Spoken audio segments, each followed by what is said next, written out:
I know this feeling anywhere. The last of the melody. The moment where you pause and stare thoughtfully at the world. Let your gaze wander around as you hold on to that last word. I've been running away from you for as long as I can remember. Your feeling haunts me every time I get closer. You're beautiful, eerie, unmistakable symphony. You drive me closer to a fact I cannot face. One sense at a time, I am going in, unraveling what I can never dare to chase. And you know it every time. For as long as I can remember, I've always loved a good love song. When I say love songs, what do you think I mean? Take a moment and reflect on your own definition of love. Is it limited to romantic love? Could it include love for the earth? Perhaps love for justice? Or for the mysteries of the divine? I could not always pin down what it was I loved about love songs. Each was vastly different and unique. There was some quality, an aspect I should say, that made it unlike anything else. A sentiment, a comfort in the melody and the lyrics, an answer to a question you couldn't really quite get out.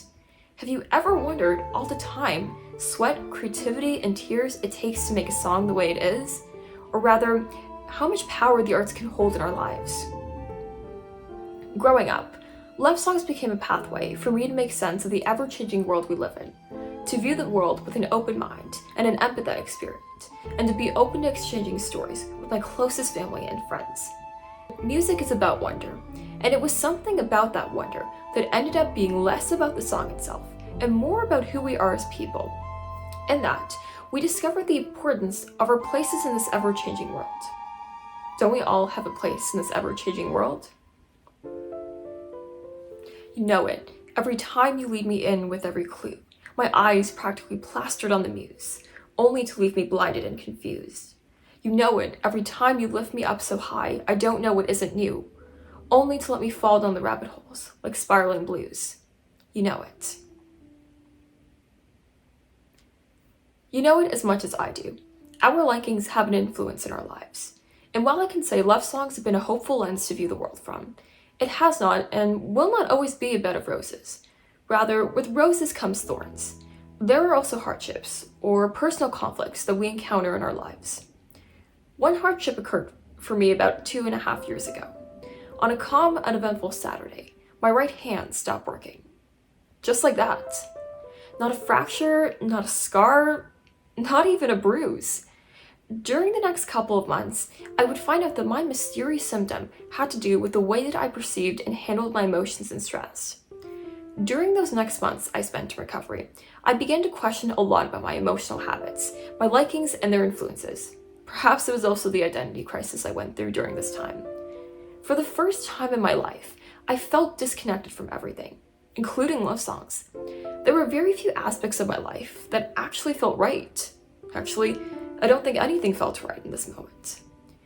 While I began to question my life and go through a series of reevaluations, I wondered if it was even worth living. I wondered, what was it about my perception that led to the place I was in? Had I done something wrong? While scrolling through Instagram on yet another uneventful Saturday, I stumbled upon an attribute to the great mind of Jalaluddin Rumi, which read, "Keep breaking your heart until it opens up. Keep breaking your heart until it opens up." I sat there for some time, trying to figure out what that meant to me. Keep breaking your heart until it opens up. I read it over and over again, let the words warp a little to wrap around my head. And in that, I discovered that interpreting this quote in my life actually allowed me to give my hardships a new purpose. Without even realizing it, I had been more prompted to pay attention to my emotions and stress, more than before. Similar to the effects of those love songs, those insightful thoughts, and what would later become conversations, ended up being more about an entity bigger than myself, and the poetry, and the people around me during this time. And like music, poetry is about wonder, and it fuels on curiosity. Now, I've actually shared more with you than I share with anyone else, but the reason why I'm here and telling you all this is to convey to you the power of the arts in our society when it comes to self-discovery and healing. A single Instagram post, no, An attribute to a poet was enough for me to discover a new perspective in my life. We live at a time of constant change and an abnormal sense of consistency. We've all been going through something during this pandemic. Can the arts provide us with a window into prosperity? Or an answer to a question we can't really quite get out? And what about self-discovery promoted to students in the education system? Could the arts be a window of opportunity to someone to discover who they are beyond their names and their means?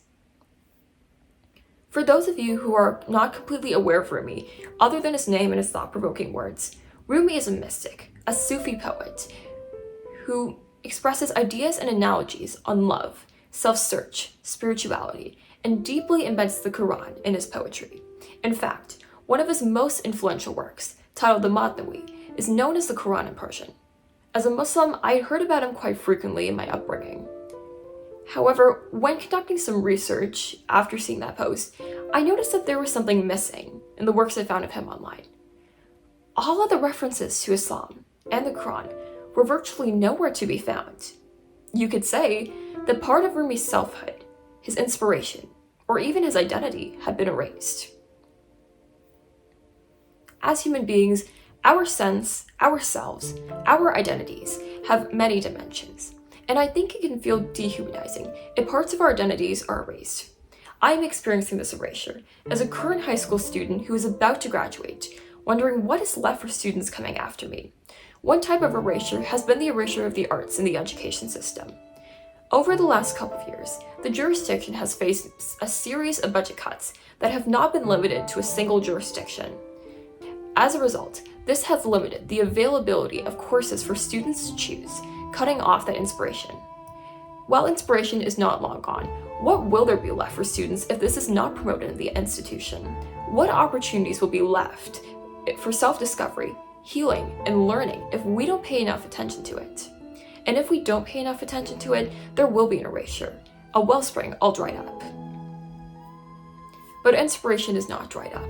It's lingering in aspects of our daily lives, through music, through television, through poetry, through signs we see on the street, through works that belong in museums, to name a few. And we can use that inspiration as a window into prosperity, and it fuels on wonder. I've been running away from this feeling for as long as I can remember. This time I'm changing the memory, now that I'm closer. So, if you're ever hit with a hardship that feels too overwhelming, just remember to keep breaking your heart until it opens up, and let it break. See where it leads you to.